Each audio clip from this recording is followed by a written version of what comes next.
नमस्कार। मैं सुनीता, प्रवक्ता भूगोल, विद्यालय शिक्षा विभाग हरियाणा की ओर से आप सभी का एजुसेट प्रसारण सेवा में स्वागत करती हूँ, हार्दिक अभिनंदन करती हूँ। प्यारे बच्चों, आज मैं विद्यालय शिक्षा विभाग की ओर से आपके लिए लेकर आई हूँ 12th क्लास का ज्योग्राफी का टॉपिक। लास्ट पार्ट में हमने किया था खनिज और ऊर्जा संसाधन का पार्ट 1 खनिज। आज हम करेंगे पार्ट 2 ऊर्जा संसाधन। तो देखते हैं ऊर्जा संसाधन क्या है, पहले क्या उद्देश्य है, वो सब जानने से पहले मैं आपको एक पिक्चर दिखाना चाहती हूँ। आप उसे ध्यान से देखिएगा। यस, ये पिक्चर आपके स्क्रीन पे है, आप इसको ध्यान से देखो।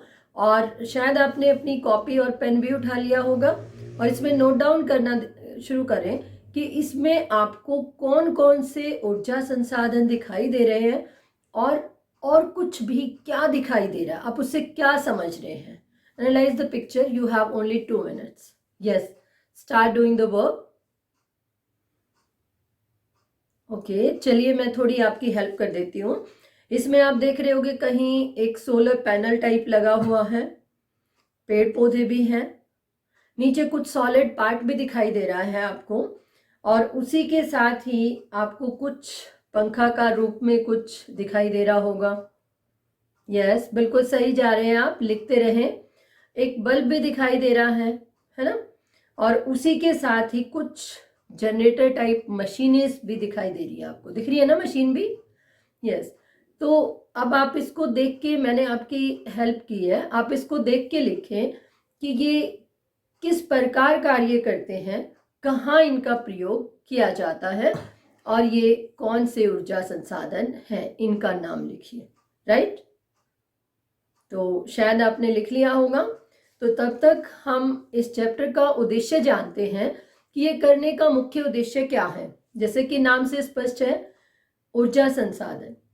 ऊर्जा संसाधन क्या होते हैं, किस प्रकार ये ऊर्जा प्रदान करते हैं और कैसे औद्योगिक व आर्थिक विकास को गतिशीलता प्रदान करते हैं, और कहाँ कहाँ कौन कौन से ऊर्जा संसाधन पाए जाते हैं तथा उनकी उपयोगिता क्या है।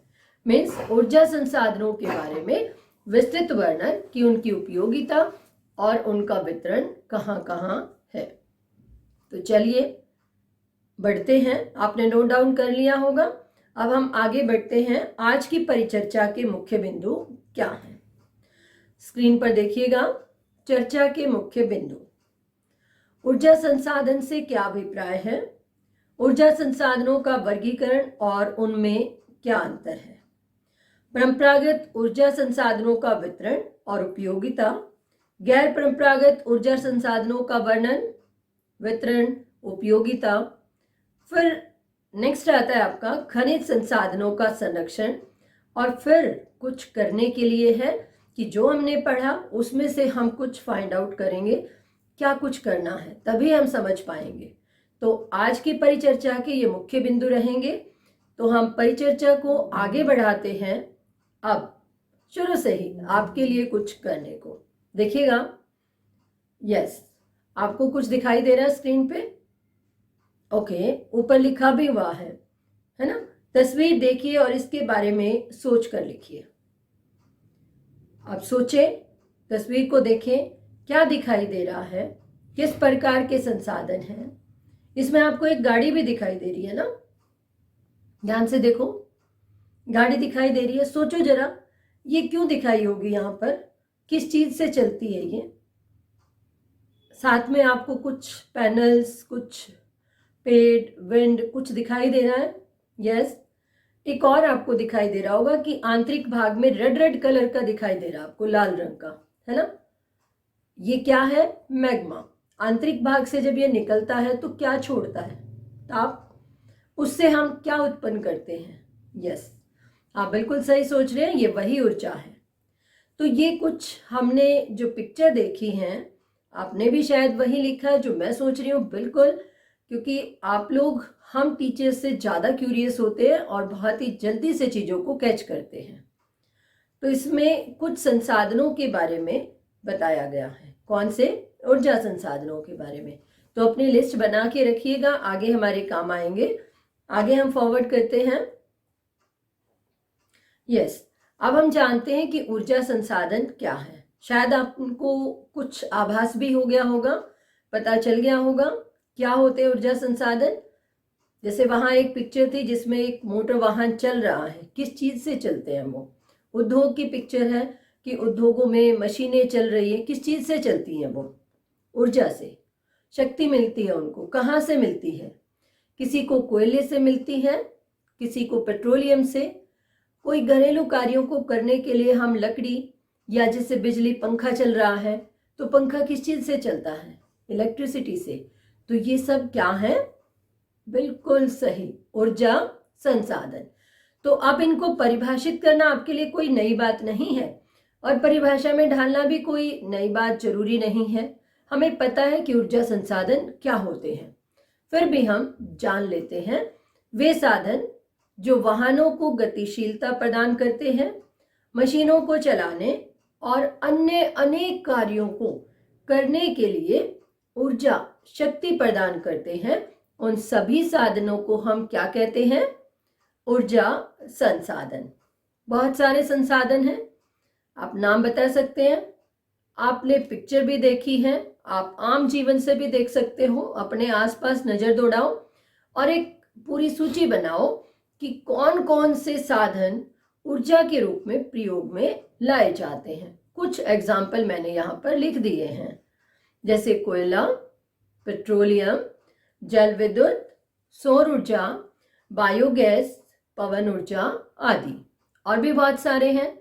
तो आपने सूची बनानी है इनकी, तभी आप क्लियर कर पाएंगे कि ऊर्जा संसाधन क्या है और ये कैसे ऊर्जा या शक्ति देते हैं किसी कार्य को करने के लिए। राइट? ओके। तो अब हम इन्हीं के में से एक की ओर बढ़ते हैं। इससे पहले ये देखिए, यहां ऊर्जा संसाधनों का वर्गीकरण दिया हुआ है, यानी अनेक प्रकार के संसाधन हैं। आपकी भी लिस्ट काफी लंबी होगी। अगर हम उनको उनकी विशेषताओं के आधार पर देखें, व्यापार के लिए या कैसा प्रदूषण का साधन है, प्रदूषण मुक्त ऊर्जा का साधन है, या उद्योगों में वाहनों के लिए या मशीनों को चलाने के लिए किन रूपों में प्रयोग किया जाता है, क्या थोड़े समय के लिए प्रयोग होता है या लंबे समय के लिए होता है, तो इन सभी उपयोग की निरंतरता, उपयोग और स्रोत क्षेत्र के आधार पर हम ऊर्जा संसाधनों को अनेक वर्गों में वर्गीकृत करते हैं। कौन से में? दो आपकी स्क्रीन पर बिल्कुल क्लियर दिए हुए हैं। रिन्यूएबल एनर्जी रिसोर्सेज मीन्स नवीकरणीय ऊर्जा संसाधन। Name itself telling you that नवीकरणीय, रिन्यूएबल, री मतलब दोबारा, नए हो सकते हैं, पुनः पूर्ति हो सकती है, नवीकरण योग्य संसाधन। कौन से हैं? जैसे आप पिक्चर देख के भी देख सकते हो और यहाँ लिखा भी हुआ है क्लियर, जैसे पवन ऊर्जा है, सौर ऊर्जा है, फिर आपका बायोगैस का है, फिर आपका टाइडल एनर्जी, ज्वारीय ऊर्जा है, भूतापीय ऊर्जा है। ये सब क्या है? रिन्यूएबल, यानी पुनः पूर्ति इनकी होती रहती है। ये असीमित मात्रा में है और कॉन्टिन्यूअस प्रयोग में लाए जाते हैं। दूसरी तरफ आप देख रहे होंगे नॉन रिन्यूएबल, मतलब जो दोबारा प्राप्त नहीं किए जा सकते, जिनके जो प्राप्ति स्रोत है वो बहुत सीमित मात्रा में है, तो प्रकृति में सीमित मात्रा में पाए जाते हैं, एक बार प्रयोग करने के बाद खत्म हो जाते हैं। उनको हम क्या कहते हैं? अनवीकरणीय ऊर्जा संसाधन। एक पिक्चर आपको यहां दी हुई है, ये किसकी है? यस, बिल्कुल सही, ये कोयले को दिखा रही है। तो कोयला एक शक्ति का साधन है, ऊर्जा संसाधन है। क्या आप और भी नाम बता सकते हैं ऐसे ही जो एक बार प्रयोग करने के बाद दोबारा प्रयोग में नहीं लाए जाते? बताइए। यस, जैसे पेट्रोलियम है, प्राकृतिक गैस है, जो बार बार प्रयोग में नहीं लाए जाते, तो उनको हम कहते हैं अनवीकरणीय ऊर्जा संसाधन। प्यारे बच्चों, एक और अंतर भी आता है। ये तो क्या हो गया? इनके प्रयोग की निरंतरता के आधार पर दो प्रकार होंगे, नवीकरणीय और अनवीकरणीय। दूसरा आता है स्रोत के आधार पर, जैसे जल विद्युत और ताप विद्युत में अंतर आ जाता है। जल विद्युत मतलब जल से उत्पन्न की जाने वाली ऊर्जा। जब हम गिरते हुए जल को टरबाइनों के द्वारा विद्युत ऊर्जा में कन्वर्ट करते हैं, बदल देते हैं, तो उसको क्या कहते हैं? जल विद्युत। क्या इससे प्रदूषण होता है? नहीं, और ये निरंतर पूर्ति होने वाला साधन है। तो नवीकरणीय ऊर्जा संसाधन है जल विद्युत और स्वच्छ ऊर्जा का संसाधन है। दूसरी ओर ताप विद्युत की अगर हम बात करते हैं तो कोयला, पेट्रोलियम इत्यादि से जो विद्युत उत्पन्न की जाती है जीवाश्म ईंधनों से, उसको हम कहते हैं ताप विद्युत। ये प्रदूषण मुक्त ऊर्जा का संसाधन नहीं है और ये सीमित मात्रा में साधन पाए जाते हैं प्रकृति में। तो ये समाप्य ऊर्जा के साधन है जिनकी निरंतर पूर्ति संभव नहीं है। क्लियर? एक और भी पार्ट आ जाता है, क्या हम इनका व्यापार कर सकते हैं या नहीं? क्या ये लंबे समय से प्रयोग में लाए गए हैं, वर्तमान से बहुत थोड़े समय से?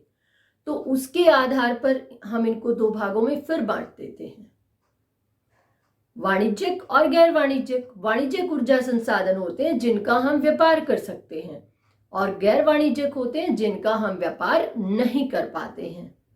क्लियर? उसी प्रकार परंपरागत और गैर परंपरागत ऊर्जा संसाधन। परंपरागत जो लंबे समय से प्रयोग में लाए जा रहे हैं, जो प्रकृति में सीमित मात्रा में है, जिनके लिए निम्न तकनीकी और प्रौद्योगिकी की आवश्यकता होती है। क्या आप नाम बता सकते हो? यस, बताइए। बिल्कुल सही, कोयला, पेट्रोलियम इसी प्रकार के परंपरागत ऊर्जा संसाधन हैं। लेकिन कुछ ऐसे भी संसाधन हैं जो नवीकरणीय हैं, जिनके लिए उच्च तकनीकी और प्रौद्योगिकी की आवश्यकता होती है। अगर एक बार तकनीकी पता चल गई कि कैसे डेवलप करना है और ज़्यादा पूंजी इन्वेस्ट करने के बाद एक सेटअप स्थित हो गया, तो उसके बाद हम लंबे समय तक इनका प्रयोग करते हैं। कौन से हैं वो? गैर परंपरागत ऊर्जा संसाधन, जैसे सौर ऊर्जा। यस, बिल्कुल। तो आगे की ओर बढ़ते। अब आपने अंतर देखा, यहाँ पर क्या क्या देखा हमने कि निरंतरता, उपयोग की निरंतरता के आधार पर दो प्रकार थे, रिन्यूएबल और नॉन रिन्यूएबल, यानी नवीकरण योग्य और अनवीकरणीय। फिर उनका व्यापारिक महत्व के आधार पर फिर दो भाग थे, कौन कौन से? वाणिज्यिक और गैर वाणिज्यिक। फिर जल विद्युत और ताप विद्युत में अंतर देखा हमने, और फिर हमने क्या किया? परंपरागत और अपरंपरागत, यानी प्रयोग कब से हो रहा है, कितनी उपयोगिता, उसके आधार पर परंपरागत और गैर परंपरागत ऊर्जा संसाधन। आप नोट डाउन करते रहना, ठीक है? यहाँ तक आपको क्लियर हुआ होगा। आगे बढ़ते हैं हम। ओके, नेक्स्ट है हमारा जीवाश्म ईंधन। अब कुछ ऊर्जा संसाधनों का हम यहाँ वर्णन करेंगे। जीवाश्म ईंधन, जीवाश्म जिनमें जीव जंतुओं का अंश पाया जाता है, कौन सा है? कोयला और पेट्रोलियम, प्राकृतिक गैस। तो सबसे पहले हमारे पास है, जिसका हम स्टडी करेंगे, जिसके बारे में हम डिस्कस करेंगे, वो है कोयला। जी हाँ, कोयला एक जीवाश्म ईंधन है। जब जीव जंतु, पेड़ पौधे गल सड़ जाते हैं, आपने पढ़ा होगा कि कार्बोनिफेरस युग में, भूवैज्ञानिक काल है, कार्बोनिफेरस युग में पेड़ पौधे, जीव जंतु गल सड़कर नीचे दब गए। जब ऊपर का दबाव पड़ा, नीचे से ताप अधिक होने के कारण वो उफान आया, ऊपर से दबाव पड़ा तो वो सॉलिड हो गए। तो एक काला सा पदार्थ बना जिसमें कार्बन का अंश था, उसको हमने कहा कोयला। अब वनस्पति से कोयला बनने के ऊपर जब ये उच्च कोटि तक जाता है, जितना कार्बन का अंश है, उसके आधार पर हम इसको 4 पार्ट में बांटते हैं। डायग्राम में दिखाई दे रहा होगा आपको। चलो एक बार स्टडी करते हैं। देख रहे होगे आप, पीट कोयला, उसके बाद लिग्नाइट, फिर बिटुमिनस और फिर हमारा है एंथ्रेसाइट। पता है आपको, हमारे देश में बिटुमिनस प्रकार का कोयला गोंडवाना युगीन चट्टानों में बहुत अधिक पाया जाता है, और जो टर्सरी युग की शैलें हैं उनमें कौन सा पाया जाता है? एंथ्रेसाइट, लेकिन वो बहुत ही कम मात्रा में पाया जाता है। तो वनस्पति से कोयला बनने की जो पहली अवस्था है, ऊपर देख रहे हो ना आप, जैसे वनस्पति गली सड़ी पहली ही लेयर में है, वनस्पति से कोयला बनने की जो प्रथम अवस्था उसको हम कहते हैं पीट कोयला, जिसमें कार्बन का अंश बहुत ही कम होता है, नमी बहुत होती है और लकड़ी की तरह जलता है, धुआं भी और राख भी काफी छोड़ता है। घरेलू उपयोग में इसी का प्रयोग किया जाता है। लिग्नाइट, नाम सुनते ही कोई नाम याद आया?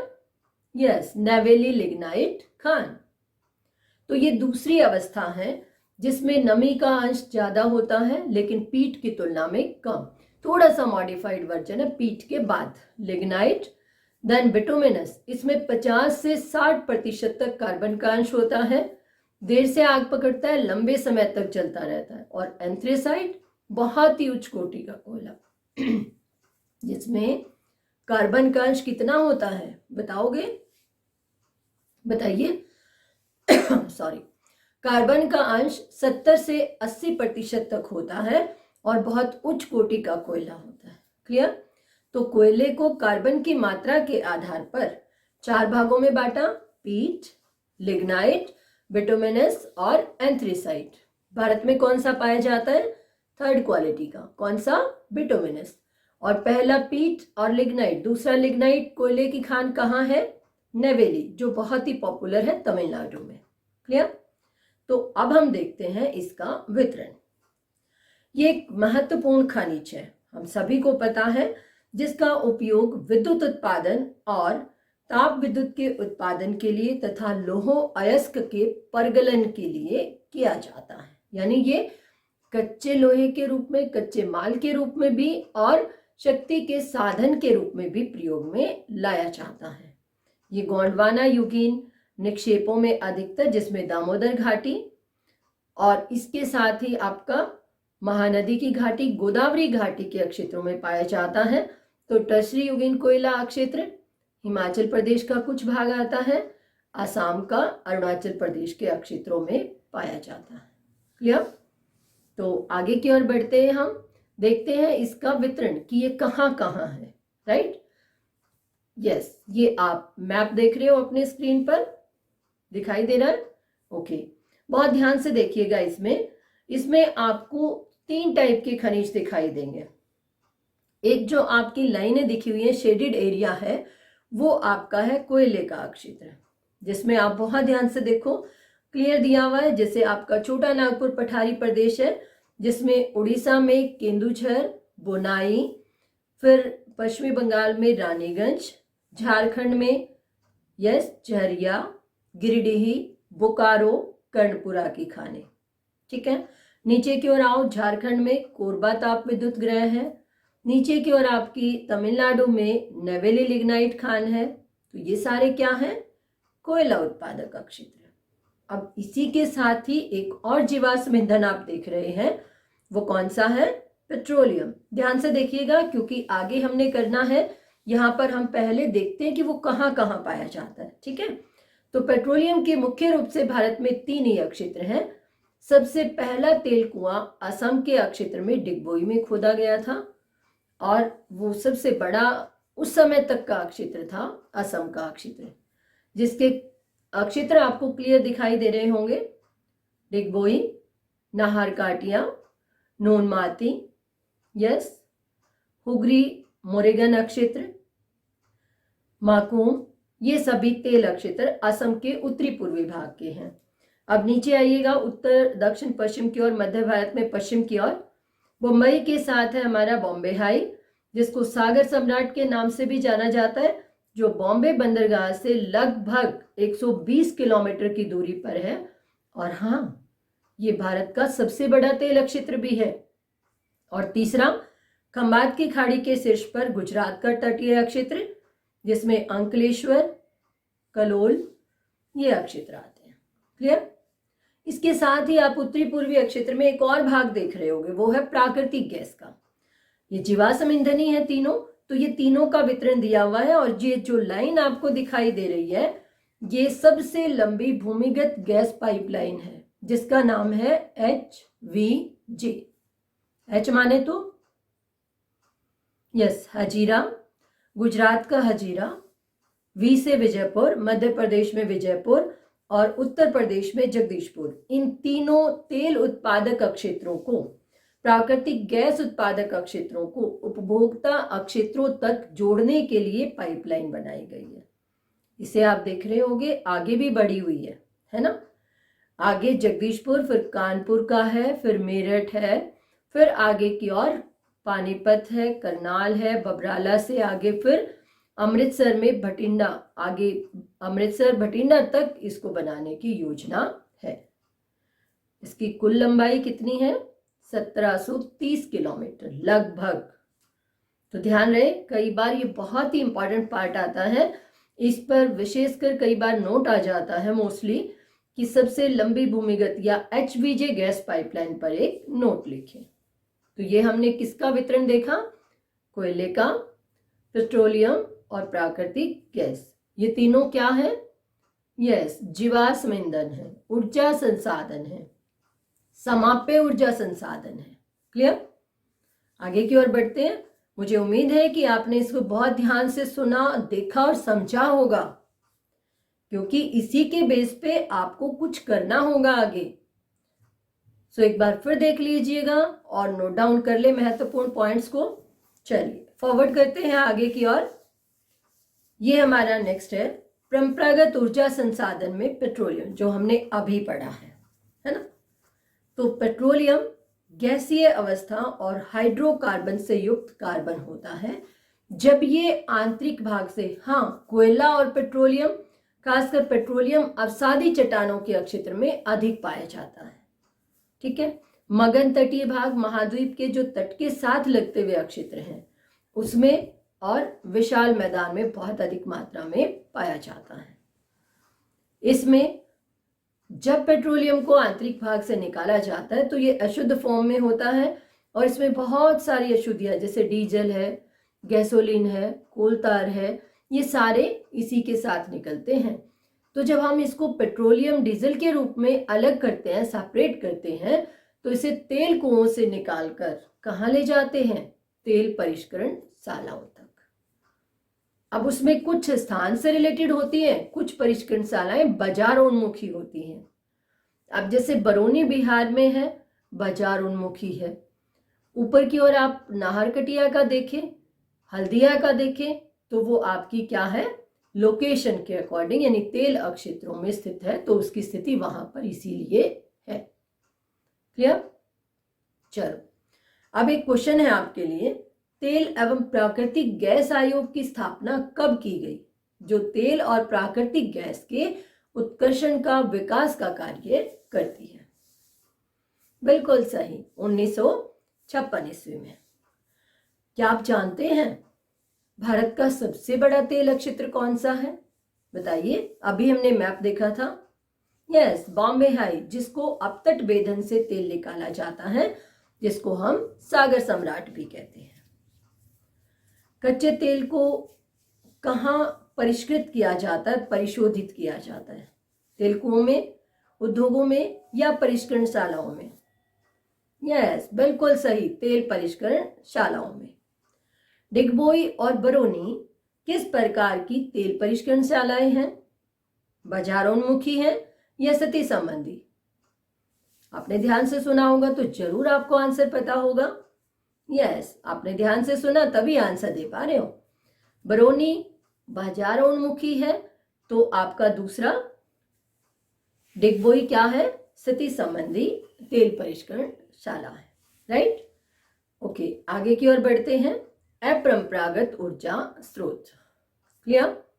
अपरंपरागत ऊर्जा स्रोत में अब आप पिक्चर देखो, साथ में आपको क्लियर दिया हुआ है कि ये कैसे अपरंपरागत, जो पुराने समय से नहीं है। उसमें सोलर पैनल है, सौर ऊर्जा, जिसका भविष्य भारत में बहुत उज्जवल है। अधिकतर सोलर पैनल गुजरात और कहाँ पर? राजस्थान के क्षेत्रों में बहुत अधिक विकसित हैं। फोटोवोल्टिक सेलों के द्वारा जो सूर्य की किरणें हैं उनको ऊर्जा के रूप में कन्वर्ट किया जाता है। ये प्लेट सी दिखाई दे रही है आपको ऊपर, तो ये क्या है? फोटोवोल्टाइक सेल है, जिनकी सहायता से ऊर्जा उत्पन्न की जाती है। तो ये आपकी अपरंपरागत ऊर्जा स्रोत। नीचे आप देख रहे होंगे विंड ऊर्जा, पवन ऊर्जा। तो पवन ऊर्जा में आपने क्या देखा, तटीय भागों में जो पवन है उसको हम जनरेटर की सहायता से, टरबाइन की सहायता से ऊर्जा में जनरेट करते हैं, उसको हम कहते हैं पवन ऊर्जा। पवन है, सूर्य है, पृथ्वी के अंदर का ताप है, टाइडल एनर्जी है, ये इनके जो प्राप्ति स्थल है वो कैसे हैं, अक्षय हैं, जो कभी भी समाप्त नहीं हो सकते। तो इसलिए ये कैसी है, नवीकरणीय ऊर्जा संसाधन, अपरंपरागत स्रोत। आगे की ओर देखो, ये क्या है, एक नीचे कोई बल्ब लगा रहे हैं, ये क्या है, मतलब जल विद्युत। यस, विद्युत ऊर्जा जल विद्युत गिरते हुए जल से टरबाइनों के द्वारा जो पैदा की जाती है, तुरंत ग्रिड की आवश्यकता होती है। और अक्षय संसाधन है, जल हमेशा पूर्ति होती रहती है। उसी प्रकार से ऊपर आप देख रहे हो वो कौन सी है आपकी, कौन सी है बताइए, यस, भूतापीय ऊर्जा। जो आपको रेड रेड कलर में दिखाई दे रहे हैं, ये क्या है, मैग्मा, यानी पृथ्वी के आंतरिक भाग में जो मैग्मा है, जो बहुत ही तप्त होता है, उस आंतरिक भाग से जो ताप उत्पन्न होता है, उससे जो विद्युत उत्पन्न की जाती है, उसको हम कहते हैं भूतापीय ऊर्जा। नेक्स्ट पार्ट में है नाभिकीय ऊर्जा। नाभिकीय ऊर्जा से जो अधिकतर उत्पादन होता है वो किससे, यूरेनियम और थोरियम से, जिसके भारत में बहुत अधिक भंडार हैं। यूरेनियम निक्षेप धारवाड़ शैलों में पाए जाते हैं, जो सिंहभूम, जमशेदपुर, दुर्ग, भंडारा और कुल्लू इत्यादि जिलों में है। वहीं पर थोरियम मुख्यतः केरल के तटीय भागों में मोनाजाइट बालू से प्राप्त किया जाता है। और इन सभी परियोजनाओं में कुछ विकास ज्यादा हुए। सबसे पुराना जो परमाणु ऊर्जा केंद्र था, नाभिकीय ऊर्जा केंद्र, वो है तारापुर। इसके अलावा रावत भाटा, कल्पक्कम तमिलनाडु में, रावत भाटा और काकरापारा गुजरात में, और कैगा किस में है, कर्नाटक में। अब आपके लिए कुछ है, आओ कुछ और सोचें। क्या, देखिएगा क्वेश्चन, परमाणु आयोग की स्थापना कब हुई, यस, भाभा परमाणु अनुसंधान केंद्र की स्थापना कब हुई, यस। अब आपने देखा भाभा परमाणु अनुसंधान केंद्र कहाँ है, फाइंड आउट करना है। और नेक्स्ट है क्या, जैव ऊर्जा, बायोगैस जिसको हम कहते हैं, पेड़ पौधों से, पशुओं के गोबर, मलमूत्र इत्यादि से जो तैयार होती है वो। और ज्वारीय ऊर्जा, क्या ये नवीकरणीय ऊर्जा स्रोत है, यदि हाँ तो कैसे। This is for you, so find out the answer and अपना चारों ओर देखें और इसका आंसर ढूंढने की कोशिश करें। ये आपके लिए है, आपने खुद करना है, हिंट मैंने दे दिया, राइट। नेक्स्ट फॉरवर्ड करते हैं प्यारे बच्चों। अब हमने देखा कि कुछ ऊर्जा संसाधन तो समाप्य हैं, कुछ असमाप्य हैं, लेकिन सभी की उपयोगिता अधिक है। अगर समाप्य संसाधनों का इसी दर से प्रयोग करेंगे तो वो समाप्त हो जाएंगे। तो हमें क्या करना होगा, क्या प्रयोग को रोक दें, रोक भी नहीं सकते, औद्योगिक विकास, आर्थिक विकास रुक जाएगा। तो हम क्या करें, उनका बुद्धिमत्ता पूर्वक प्रयोग करें, ताकि वो हमारी भी उपयोगिता में रहें, हमारी आवश्यकताओं की पूर्ति करें और आने वाली पीढ़ी के लिए भी सुरक्षित रह सके। तो हमें क्या करना होगा, संसाधनों का संरक्षण करना होगा। कैसे कर सकते हैं, आप डायग्राम देखिएगा, इसमें आपको 3R दिखाई दे रहा। 3R का मतलब रिड्यूस यानी उपयोग को कम करना, रिसाइकिल जो वेस्ट है उसको दोबारा से प्रयोग करना, एंड रीयूज दोबारा से पुनः प्रयोग में लाना और उसको रिसाइकिल करना।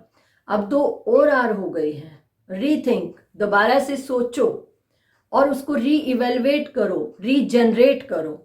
तो इसलिए 5R की कॉन्सेप्ट पे अगर हम काम करते हैं तो संसाधन कंजर्व हो जाते हैं, यानी उनके प्रतिस्थापकों का प्रयोग करें। जैसे कोयला पेट्रोलियम की जगह हम सौर ऊर्जा, पवन ऊर्जा, भूतापीय ऊर्जा का प्रयोग कर सकते हैं, बायोगैस का प्रयोग कर सकते हैं, ठीक है ना।